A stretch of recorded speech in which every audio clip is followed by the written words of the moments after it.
आदाब, इस्तकबाल है। मैं हूं आपके साथ अबू हुरैरा। क्या मुल्क की सियासत में कांग्रेस की जगह तृणमूल कांग्रेस ले लेगी? इन दिनों सियासी गलियारों में यह चर्चा चल रही है। इसकी वजह यह भी है कि पिछले कुछ वक्त से कांग्रेस के कई लीडरों ने टीएमसी का दामन थामा है, चाहे वो कीर्ति आजाद हो या राजेश त्रिपाठी। इसी तरह सुष्मिता देव और अशोक तंवर का नाम भी ऐसे ही लीडरों में शामिल है।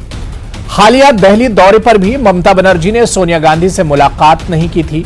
इस बीच मेघालय में कांग्रेस के कई एमएलए टीएमसी में शामिल हो गए। ये कुछ ऐसे इशारे हैं जो ये बताने के लिए काफी है कि हालिया दिनों ममता बनर्जी और टीएमसी का सियासी कद बढ़ रहा है। आज इसी को हम समझने की कोशिश करेंगे और सबसे अहम सवाल यही है कि क्या तृणमूल कांग्रेस और ममता बनर्जी जो है वो कांग्रेस की जगह ले पाएंगी, क्या पूरे अपोजिशन को मजबूत कर पाएंगी? इसी को हम समझने की कोशिश करेंगे। बहुत खास मेहमान मेरे साथ जुड़े हुए हैं। बहुत जल्दी अपने मेहमानों का आपसे तारुफ करा देता हूं। मेरे साथ डॉक्टर अजय उपाध्याय जी हैं जो कि स्पोक्सपर्सन है कांग्रेस से, हमारे साथ जुड़े हुए हैं। संजय सरकार साहब हैं जो कि सीनियर लीडर हैं टीएमसी के, वो भी मेरे साथ इस डिबेट का हिस्सा है। और डॉक्टर संजय सिंह बघेल जी जो कि पॉलिटिकल एनालिस्ट है और अक्सर सियासी डिबेट पर मेरे साथ रहते हैं। सभी मेहमानों का बहुत इस्तकबाल है न्यूज 18 उर्दू में। कुछ देर में हमारे साथ बीजेपी स्पोक्सपर्सन भी इस डिबेट का हिस्सा होंगे। मैं सबसे पहले संजय सरकार साहब आपसे शुरुआत करना चाहूंगा। संजय सरकार जी, इन दिनों चर्चा हो रही ममता बनर्जी की और टीएमसी की, और कहा जा रहा है कि टीएमसी का सियासी कद बढ़ रहा है। सिर्फ अब बंगाल तक महदूद नहीं है टीएमसी या ममता बनर्जी, वो त्रिपुरा में भी नजर आती हैं, गोवा में भी नजर आती हैं और इसके अलावा मेघालय में भी नजर आती हैं। दिल्ली पे अब उनकी नजर है, ये कहा जा रहा है। देखिए, 7 साल में भारतीय जनता पार्टी के खिलाफ अगर कोई जमीनी स्तर पर लड़ाई की है तो तृणमूल कांग्रेस की। कांग्रेस क्या करते हैं? कांग्रेस सिर्फ ऐसी रूम में बैठा रहता है, 5 स्टार में बैठा रहता है, वहां पर बैठ के संगठन नहीं होता है। आप बूथ के स्तर पर जाके वहां पर जनता को बीच में जाके करने पड़ेंगे, तब तो संगठन बनेंगे। संगठन अभी 0/0 है कांग्रेस का। इस स्थिति में देश को आज जो स्थिति है बहुत बुरी स्थिति है, बहुत बुरी स्थिति है। नौजवान को नौकरी नहीं है, हर चीज जितना सरकारी संपत्ति है भारतीय जनता पार्टी बेच रहा है। Indian overseas bank of Maharashtra, उसको भी नोटिफिकेशन हो चुका बेचने के लिए। आप इसको पहले देखिए, काफी गवर्नमेंट सीएस जो आप मालूम है, ब्रिज एंड रूफ है बंगाल के, दुर्गापुर एलोई स्टील है, इसके अलावा बंगाल केमिकल जो सरकार इंदिरा गांधी ने जिसको मतलब सरकार का अधीन में लेके आई थी, ठीक है, आज उसी सब संपत्ति को बेच रहे हैं और कांग्रेस नींद के दवाई खाते सो रहे हैं। तो इस स्थिति में तृणमूल कांग्रेस तो चुपचाप बैठ नहीं सकते ना। तृणमूल कांग्रेस का जनता को बीच में आना है और जनता को जो आवाज है, आम की जो आवाज है वो आखिरी आवाज तक पहुंचाना पड़ता है। वो आवाज पहुंचाने के लिए ममता दीदी जिम्मेवारी लिया है पूरा देशवासी के लिए। आज देश में क्या है, आज देखिए, आज बैंक पे देखिए, बैंक पे क्या स्थिति है। बैंक पे पंजाब नेशनल बैंक लॉस में चल रहा है। यूनियन बैंक ऑफ इंडिया जिसका हेडक्वार्टर कलकत्ता था वो पंजाब नेशनल बैंक से मार्च कर दिया है। आपको इसके अलावा इलाहाबाद बैंक का हेडक्वार्टर कलकत्ता था, उसको इंडियन बैंक से मार्च कर दिया। क्या सब जितना हेडक्वार्टर उठा, इसको पहले दुर्गापुर स्टील बैंक का जो आरएमडी दफ्तर था उसको भी उठा दिया है, उठा कर लेकर चला गया। जितना माइंस था, जो माइंस दुर्गापुर स्टील बैंक के अंदर में पड़ता उसको भी लेकर चला गया। स्थिति क्या है? सब बंगाल से हटाने की कोशिश और देश को बेचने का एक ये कर लिया। नीरव मोदी लंदन कोर्ट में खड़ा होकर कर रहा है। मेरे को तो इसमें कांग्रेस ने क्या किया है? कांग्रेस का आंदोलन किया था, 7 साल तो घूमे, नींद का दवाई लेकर सोए थे। क्या देश में किया है? आज कांग्रेस और भारतीय जनता पार्टी उसका साथ में 10 साल का समझौता, थारो 10 मारो 10। आप 10 साल रहो, मैं 10 साल समझौता किया। और कांग्रेस का जो ओरिजिनल लीडर है, जो भारतीय जनता पार्टी को खिलाफ लड़ाई करना चाहता है, तो वो लड़ाई में शामिल नहीं होंगे। वो तृणमूल कांग्रेस ममता बनर्जी को आखिर सोचता है तृणमूल कांग्रेस की ऐसे पार्टियां जो मोदी को उखाड़ के फेंक सकता है और ममता बनर्जी उखाड़ के फेंक सकता है। ठीक है, कांग्रेस से मैं इसका जवाब ले लेता हूं। सरकार जी, मैं कांग्रेस से जवाब ले लेता हूं। मैं डॉक्टर अजय उपाध्याय जी, टीएमसी का सीधा सीधा इल्जाम है कि एक मजबूत और एक अहम अपोजिशन का किरदार कांग्रेस अदा नहीं कर पा रही है, इस वजह से ममता बनर्जी को अब आगे निकलकर आना पड़ा है।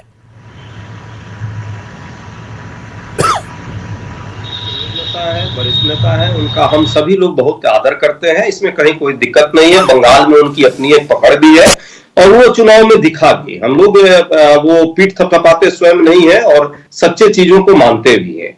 लेकिन क्या ये प्रश्न अपने आप में, संजय भाई चूंकि जिस तरह से बोल रहे हैं, मैं वैसी भाषा का प्रयोग नहीं करूंगा क्योंकि अभी तक टीएमसी के किसी सीनियर नेता का ममता जी का या बाकी लोगों का कांग्रेस के प्रति ऐसा कोई बयान नहीं है। ठीक है कि आंतरिक राजनीति कुछ चल रही है और वो सबको समझ में आ रही है कि वो कहां से कौन कैसे गाइड होता है। मैं इस बातों पर नहीं जाऊंगा, लेकिन इस सच्चाई को भी स्वीकारना होगा।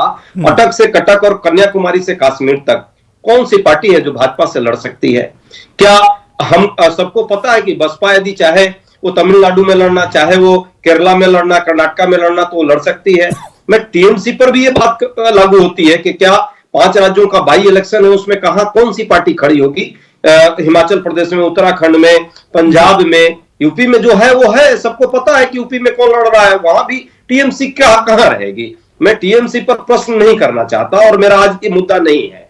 मुद्दा ये है कि जो लोग ये कहीं ना कहीं एक पैराडाइम शिफ्ट करने की बात कर रहे हैं, एक नया हाइपोथेसिस डेवलप किया है कि कांग्रेस विकल्प हो सकती है और टीएमसी नहीं हो सकती है, या टीएमसी हो सकती है और कांग्रेस नहीं हो सकती है। मैं मानता हूं महंगाई बेरोजगारी का जो आलम है, जिस तरह से कोविड को प्रबंधन में लाखों लोगों की जान गई है, सरकार हाथ पे हाथ रख के बैठी रही, पूरे देश ने देखा है। और जिस तरह किसानों की मौत हुई है, अजय उपाध्याय जी, ये इल्जाम तो आपके कांग्रेस के अपने ही लगा रहे हैं। मुकुल संगमा ने खुलकर कहा है कि कांग्रेस अपोजिशन का किरदार अदा नहीं कर पा रही और इसी वजह से उन्हें मायूसी हुई और अब वो टीएमसी में गए।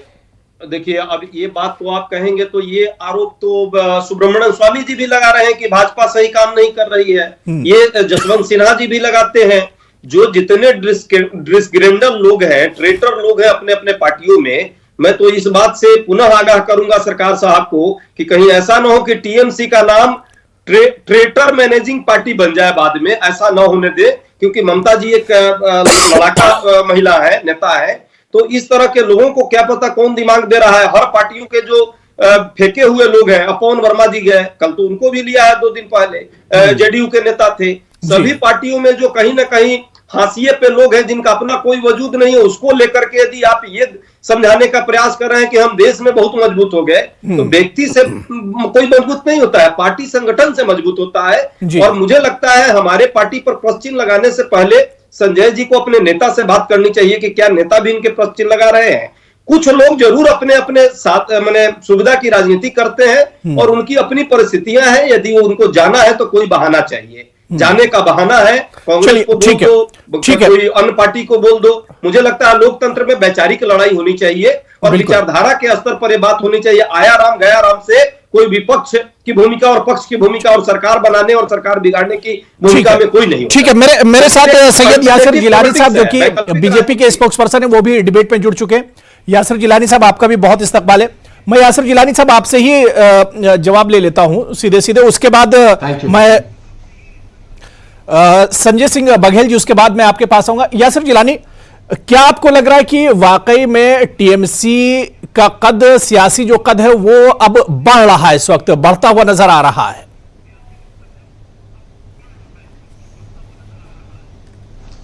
देखिए, मुझे लगता है कि भारत के अंदर जो विपक्ष की राजनीति करने वाले दल हैं और उनके नेता हैं, वो बराबर कोशिश में लगे हुए हैं कि उनके अपना कद उनका भारत में बड़ा हो। लेकिन मुझे हैरानी हो रही है, सबसे ज्यादा जो विश्वविख्यात पार्टी जिसको कहा जाता है, प्राचीन काल की पार्टी कही जाती है, जिसने इस देश में बड़ी लंबे वक्त तक हुकूमत करी है, कांग्रेस पार्टी, आज उसके तमाम लोग कांग्रेस को छोड़ के जा रहे हैं। और किनके पास जा रहे हैं? जो उनके कभी हिस्से रहे, कभी उनके साथ राजनीति करी, और अब वो क्षेत्रीय दल बना के एक राज्य में उनकी बड़ी हुकूमत है और काम कर रही है पिछले कई सालों से। तो ये चिंता और चिंतन मंथन का विषय कांग्रेस के लिए है और कांग्रेस को सोचना होगा कि उसके एक साथ में एक एक राज्य के 15-15 एमएलए, प्रदेश के अध्यक्ष, इनके पूर्व में केंद्रीय मंत्री। ममता बनर्जी का अगर टीएमसी का कद बढ़ता है, ममता बनर्जी का अगर कद बढ़ता है, तो बीजेपी के लिए क्या एक बड़ी चुनौती नहीं होगी ये? यकीन मानिए अबू हुरैरा साहब कि हम तो विपक्ष का हमेशा से स्वागत करते हैं, क्योंकि विपक्ष भारत में रहना बहुत जरूरी है। लेकिन कद बढ़ने की जो बात आप कह रहे हैं, भारतीय जनता पार्टी पे इसका कोई असर नहीं पड़ेगा, इसलिए कि भारतीय जनता पार्टी कार्डर बेस्ड पार्टी है, कार्यकर्ता बेस्ड पार्टी है। उसके कार्यकर्ता नीचे के मंडल समिति के अध्यक्ष, मंडल के अध्यक्ष से लेके जो हमारे प्रधानमंत्री हैं वो भी एक कार्यकर्ता के रूप में कार्यरत रहते हैं 24 घंटे। और हम लोग लगातार अपनी इकाइयों को मजबूत करने के लिए हर राज्य की इकाइयां बहुत जोर देती हैं और संगठन को मजबूती से आगे बढ़ा रही है, जिसका परिणाम सामने है कि कई राज्यों में सरकार है, केंद्र में एक भारी बहुमत के साथ सरकार है और आने वाले 5 राज्यों के चुनाव में हम बहुत आसानी से पूर्ण बहुमत की 5 राज्यों में सरकार बनाने की प्रेरणा को लेकर नीचे उतर रहे हैं, जमीन में जा रहे हैं, लोगों से मिल रहे हैं, लोगों का एक उत्साह, लोगों का एक जुड़ाव। ये तमाम चीजें तो देखिए चुनाव होंगे और नतीजे आएंगे तब ये तमाम चीजें पता चलेंगे। मैं डॉक्टर संजय सिंह बघेल जी आपके पास आना चाहूंगा। संजय बघेल जी, जो सियासत इन दिनों चल रही है और खासतौर से ममता बनर्जी दिल्ली के दौरे पर आती हैं, सोनिया गांधी से उनकी मुलाकात नहीं होती, हालांकि वो पीएम से मिलती हैं लेकिन सोनिया गांधी से उनकी मुलाकात नहीं होती, और इस बीच में कई दूसरी पार्टियों के लीडर जो टीएमसी में आते हैं, टीएमसी ममता बनर्जी से उनकी मुलाकात होती है लेकिन सोनिया गांधी से मुलाकात नहीं होती, और हालांकि इस पर भी काफी बयानबाजी चल रही है। तो ममता बनर्जी का जो सियासी कद बढ़ रहा है, इसे किस तरह से देखा जाए? अबू साहब, अभी मैं तीनों प्रवक्ताओं को सुन रहा था। कुछ मामले में मैं जो है संजय सरकार साहब की बात से सहमत हूं कि कांग्रेस को जो विपक्ष की भूमिका जिस तरह से निभानी चाहिए वो नहीं निभा पा रही, बिल्कुल मैं इस बात से सहमत हूं। लेकिन दूसरी तरफ हम अजय भाई की भी बात से सहमत हैं कि अटक से लेकर कटक तक और कश्मीर से लेकर कन्याकुमारी तक यदि किसी एक दूसरी पार्टी विपक्ष की भूमिका जो निभा सकती है, उसकी यदि रीच है तो वो निसंदेह कांग्रेस पार्टी, इसमें कोई दो राय नहीं है। रही जो बीजेपी की ताकत है, तो बीजेपी निसंदेह कैडर बेस्ड पार्टी है और उसके सपोर्ट में बहुत बड़ा आरएसएस का भी एक बहुत बड़ा हाथ होता है जी, क्योंकि उसके अलग अलग अपने संगठन है जो सभी क्षेत्रों में सभी कैडर में फैले हुए हैं। अब रहा जहां तक ममता बनर्जी के विस्तार की बात, तो हम कहना चाहेंगे निसंदेह ममता बनर्जी ने जिस तरह से बंगाल का पिछला विधानसभा चुनाव जीता है और जिस तरह से लड़ी है, उससे भारतीय राजनीति में निसंदेह उनका कद बहुत आगे बढ़ा है। यही वजह है कि वो त्रिपुरा की तरफ आजकल देख रही है। मेघालय के काफी लोग अभी जुड़कर के, इसमें से संगमा साहब का भी आपने नाम लिया, वो भी कांग्रेस से छूट करके तृणमूल कांग्रेस की तरफ गए हैं। कांग्रेस के कद्दावर कई नेता, पुराने लीडर जिसमें सुष्मिता देव वगैरह का आपने नाम लिया, वो भी तृणमूल में कांग्रेस में गए हैं। निसंदेह एक कहीं ना कहीं बेसिकली जहां सत्ता होता है, जिधर लगता है कि सिंहासन मिल सकता है, उधर लोग अपनी तरफ आकर्षित करते हैं। क्योंकि आज की समय में हम लोग हाइपर रियलिटी युग में जी रहे हैं, जहां विचारधारा अपनी कोई नहीं होती है। विचारधारा से ज्यादा जहां महत्वपूर्ण जो होता है, एक तरह से सत्ता होती है, उसकी तरफ सब लोग जाते हैं। इसीलिए वो ऐसे लोग उनका समर्थन करेंगे।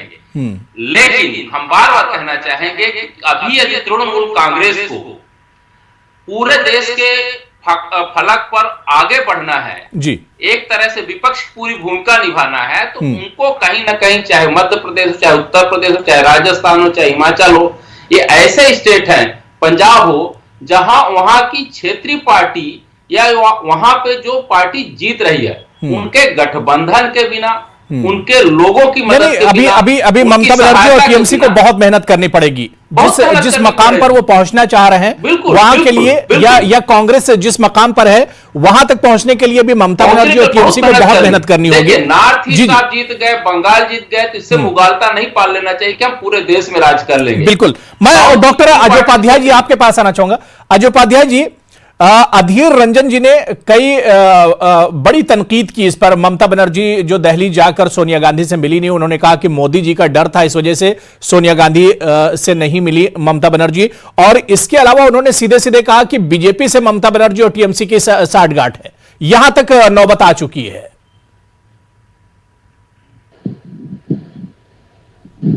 बयान है, उनके अपने पर्सपेक्टिव है, लेकिन इस सच्चाई को भी हमें स्वीकारना होगा। जिस तरह से यहाँ पे संजय सरकार जी टीएमसी के नेता है और भाजपा से ज्यादा वो कांग्रेस को यदि जिस तरह से वो बोल रहे हैं, वो कहाँ कौन सी दुनिया में जीते हैं मुझे नहीं पता, लेकिन सच्चाई जानना चाहिए। महंगाई के मुद्दे पर अभी भी हम लोग पूरे देश में पदयात्रा कर रहे हैं और और सरकार के विरुद्ध में जो भी आवाज उठा सकते हैं उठाए। कोविड के समय में देखा सबने किसानों के मुद्दों पर किस तरह संसद से लेकर और सड़क तक हमारे नेताओं ने लड़ा, पार्टी के लोगों ने लड़ा। मैं नहीं कहता कि सिर्फ हमने लड़ा, बाकी विपक्षी दलों के लोगों ने भी लड़ा, लेकिन कांग्रेस की क्या भूमिका थी किसने नहीं देखा है। उसके बाद भी यदि कोई पट्टी बांध के गाली देने का वो सोच ले और वो वाली बात हो जाए कि बस ईंट लगा करके हम सबसे ऊंचे हो गए, तो ये तो गलत बात है।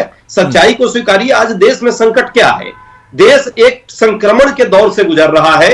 झूठ बनाम सत्य की लड़ाई है। महात्मा गांधी बनाम तो ममता बनर्जी यही तो कह रही थी कांग्रेस इस लड़ाई में इस लड़ाई को नहीं लड़ पा रही है। जिस लड़ाई की आप बात कर रहे हैं डॉक्टर साहब, ममता बनर्जी तो यही कह रही हैं कि कांग्रेस इस लड़ाई को नहीं लड़ पा रही है। ये बताइए, हम अहिंसा के पुजारी हैं, हम गांधी के पुजारी हैं, हम गुस्से से लड़ने वाले लोग हैं, हिंसा से नहीं लड़ते हैं और हिंसा की राजनीति हम नहीं करते। यदि हो सकता है ममता जी को इस पर दिक्कत हो रही हो, वो उनकी अपनी पर्सपेक्टिव है, लेकिन कांग्रेस उनके बताए हुए रास्ते से तो नहीं लड़ेगी। मैं यासिर गिलानी जी आ रहा हूं जी। अंदाज है लड़ने के। और देश में बार बार मैं बोलता हूं, मध्य प्रदेश में कौन है विकल्प, छत्तीसगढ़ में कौन है विकल्प, राजस्थान में कौन है विकल्प, महाराष्ट्र में कहां है टीएमसी, गोवा में आप जाते हैं, गोवा में किसको आप लाभ पहुंचाएंगे? यदि आम आदमी पार्टी या टीएमसी या कोई भी पार्टी जाती है तो भाजपा को पहुंचाएगी। ओवैसी भी तो आजकल विकल्प बने हुए हैं। ओवैसी साहब भी तो आजकल भाजपा के विकल्प, यानी हर जगह सिर्फ कांग्रेस चुनाव लड़ेगी, बस करने से नहीं, सिर्फ कांग्रेस चुनाव लड़ेगी हर जगह, कोई दूसरा ना पहुंचे। समझना होगा। नहीं, मैं ये नहीं कह रहा हूं, एकदम पहुंचे, सबको अपने लड़ाई लड़नी चाहिए और भाजपा से लेकिन ईमानदारी। संजय सरकार जी, मैं आपके पास आ रहा हूं, लेकिन यासिर गिलानी जी आप कुछ कहना चाह रहे हैं, आप लगातार मुस्कुरा रहे हैं। नहीं, मैं हमारे कांग्रेस के प्रवक्ता के बेबसी पे मुस्कुरा रहा हूं। वो अनर्गल बातें कर रहे हैं। वो गांधी के देश में पता नहीं किसका किसका नाम ले रहे हैं। ये गांधी का देश है, गांधी की नीति से चलने वाला देश। अरे गोडसे का तो कांग्रेस खत्म हो रही है, कांग्रेस का जहाज डूब गया है। इसको स्वीकार करें, इसको स्वीकार करें, इसको स्वीकार करें। ये सच्चाई है। आज आप देखिए विपक्ष का बिखराव देखिए। अजय भाई सुन लीजिए, विपक्ष का बिखराव। अभी हमारे 3 पैनलिस्ट जो साथ में हैं वो आपको किस तरीके से नसीहत दे रहे हैं। आपके पास लीडरशिप नहीं है, आपके पास नीति नहीं है। आपके धुरंधर नेता जो हैं राहुल गांधी का साथ छोड़ रहे हैं लगातार। वो तृणमूल कांग्रेस जो ममता बनर्जी की पार्टी है, लगातार उनका कद, ये सच्चाई है। और हम तो इस बात पे यकीन रखने वाले लोग हैं कि अगर विपक्ष मजबूत होगा तो हम और अच्छे से उनके साथ लड़ाई रखेंगे। लेकिन मुझे इस बात पे हैरानी है कि आज कुतर्क पेश कर रहे कांग्रेस के प्रवक्ता। भारतीय जनता पार्टी अपनी जगह पे अपने संगठन को और मजबूत करने के इरादे से काम कर रही है और भारत संजय सरकार के पटल पे बेहद मजबूत करने की स्थिति में आज हमारा संगठन और हमारी सरकार। मुझे दे सकते हो भाई? ठीक है अजय उपाध्याय जी, आप पहले जवाब दे दीजिए जी। मैं संजय सरकार जी आ रहा हूं। हमारे बहुत ही करीबी मित्र हैं अभी भाजपा प्रवक्ता, उन्होंने कहा, मैं तो उन्हीं से पूछना चाहता हूं कि ये क्या हो गया सुब्रमण्यम स्वामी जी को, उनके बारे में कुछ कहेंगे? जसवंत सिन्हा जी आपके साथ थे, उनके बारे में कुछ कहेंगे? वो सब टीएमसी नहीं है। इसका मतलब नहीं कि वो सरकार बनाने जा रही है टीएमसी। इस सच्चाई को तो हमको भी स्वीकारना है, आपको भी स्वीकारना है। या तो सुब्रमण्यम स्वामी जो कर रहे हैं वो सही है भाजपा के लिए, इस पर भी आपको स्वीकारना चाहिए और इस पर भी कुछ बात रखनी चाहिए। हमारी व्यवस्था और हमारी व्यवस्था है या नहीं, इस पर बाद में आप बात रखिएगा, जरा अपने लोगों पर भी बात रखिए। नहीं, बिल्कुल ये तो सच्चाई है कि जसवंत सिंह की बात करें, सुब्रमण्यम स्वामी जी से भी ममता बनर्जी की मुलाकात हुई, तो अब बीजेपी को भी अब थोड़ा सा सोचना होगा और चौकन्ना रहना होगा। सरकार जी, संजय सरकार जी आपका साथ छोड़ के जा रही है। संजय सरकार जी, मैं आ रहा हूँ, एक एक करके सबके पास आ रहा हूँ जी। बहुत दिलचस्प है ये पूरी स्टोरी जी। देखिए, एक चीज आपको बताता है, अजय जी मेरा बात अच्छे तरह से समझ नहीं पाए, उनका रिएक्शन में पूरा है। हम चाहते हैं पूरा विपक्ष एक होकर लड़ाई करे। देखिए, जब चुनाव चल रहा था, मैंने यहाँ पर सीबीआई के रेट किसको घर में पड़ा? अभिषेक जी को घर में, तो डराने के लिए हम डर गया। हम तो जंग तो हम ऐलान कर दिया, तो हम जंग लड़ने के लिए तैयार हो गए। तो कुछ भी हो जाए, भारतीय जनता पार्टी को खिलाफ जंग लड़ेंगे। आप मेरे को सीबीआई मत दिखाइए, मेरे को ईडी नहीं दिखाइए, मेरे को इनकम टैक्स नहीं देगा, मेरे को डीआरआई मत देगा, मेरे को एनआईए मत दिखाइए। और मेरे को मालूम है सुप्रीम कोर्ट भी आपका है, चुनाव आयोग भी आपका है, तो आपको अगली के निशाना पे चलता है। एक जमाना में नरेंद्र मोदी जब मुख्यमंत्री थे तब बोलते थे आप मालूम है सीबीआई का फुल फॉर्म कहा है, कांग्रेस ब्यूरो ऑफ इन्वेस्टिगेशन, और सुप्रीम कोर्ट क्या बोला, ये मालिक का तोता है। तो हम डर गए, इनको वार्दा जी का यहाँ पर जैसा रेट लगाया, ये खामोश होकर बैठ गया, खामोश होकर बैठ गया। आपको जंग में तो और लड़ना चाहिए, मजबूती से लड़ना चाहिए, मैदान में उठकर लड़ना चाहिए। मेरे को बंगाल में 78,903 बूथ में कार्यकर्ता, 10 बूथ कार्यकर्ता है, उसको मैंने कहा 40 आदमी है, उसको मॉनिटरिंग करता है, और 40 आदमी, 90 आदमी एक बूथ में है, उसके हिसाब से आपको संगठन है, उस हिसाब से संगठन बनाने जा रहा है। ठीक है, मैं डॉक्टर संजय बघेल जी, सर जिस तरह से कांग्रेस की कमियों की बात हो रही है कि उतना जिस तरह से एक अपोजिशन को अहम किरदार निभाना था, क्योंकि कांग्रेस के कई लीडर कांग्रेस को छोड़कर लगातार गए, हालांकि बीजेपी से भी कई लीडर आए जो नाम अभी हम लोग जिनका तस्करा कर रहे थे, लेकिन सर क्या जो कमियां कांग्रेस में है उसी का फायदा यहां पर ममता बनर्जी उठाती नजर आ रही हैं और ममता बनर्जी एक स्पेस देख रही हैं अपने लिए? अबू बिल्कुल मैं आपकी बात से सहमत हूं कि कांग्रेस में कुछ कमियां हैं, क्योंकि अभी जो लीडर है कांग्रेस में, अजय भाई को अच्छा नहीं लगेगा, क्योंकि उसमें जो है एकदम उनका पेट भरा हुआ है, उन्होंने सत्ता का सुख भोगा है और उनका कोई काम रुक नहीं रहा है, बहुत कड़वा मैं बोल रहा हूं। इसीलिए कांग्रेस को प्रॉब्लम, एक तरह से जो ममता बनर्जी की सबसे बड़ी खूबी है, जो स्ट्रीट स्मार्ट है, जो सड़क की लड़ाई, सिंहासन से लेकर सड़क तक की लड़ाई लड़ लेती है, वो उनकी काबिलियत है, वो उनकी ताकत है। इसी की वजह से वो अपना विस्तार करने की सोच रही हैं। जो काम आज मुख्य विपक्षी पार्टी कांग्रेस को करना चाहिए, इसीलिए आप देखिए चाहे 2014 का लोकसभा चुनाव हो, उनकी 44 सीट आई, 2019 का चाहे लोकसभा चुनाव हो, उनकी 52 सीट आई। एक तरह से जो मुख्य विपक्षी पार्टी बनने के लिए कम से कम 55 लोकसभा सीटों पे आपकी जीत हासिल होना चाहिए, वो भी कांग्रेस उतना भी हासिल नहीं कर पाई। उसकी सबसे बड़ी वजह एक तरह से जो सत्ता के सिंहासन में बैठे हुए भी आपको जिस तरह से सड़क में लड़ाई लड़नी चाहिए, वो कहीं ना कहीं लड़ने में आप अक्षम रहे। इस चीज को कांग्रेस को स्वीकार करना चाहिए। अब वो तभी संभव है जब कांग्रेस ऐसे कुछ नए चेहरों को सामने लाए। बिल्कुल जाहिर सी बात है कि अब इस पर कांग्रेस को एहतिसाब करना चाहिए कि आखिर कमी कहां पर है, और जब अपने से रूठ जाएं या फिर अपना स्पेस देख रहे हो, तो ऐसे में कांग्रेस को कम से कम अब यहां पर सोचना होगा और जिसे कहते हैं कि अपना एहतिसाब करना होगा कांग्रेस को कि आखिर कहां पर कमी रह गई है। बहुत बहुत शुक्रिया, बड़ी अच्छी बातचीत हुई। डॉक्टर संजय सिंह बघेल जी, संजय सरकार साहब आपका बहुत बहुत शुक्रिया, डॉक्टर अजय उपाध्याय जी और सैयद यासिर जिलानी जी, सभी का बहुत बहुत शुक्रिया डिबेट में जुड़ने के लिए। आदाब।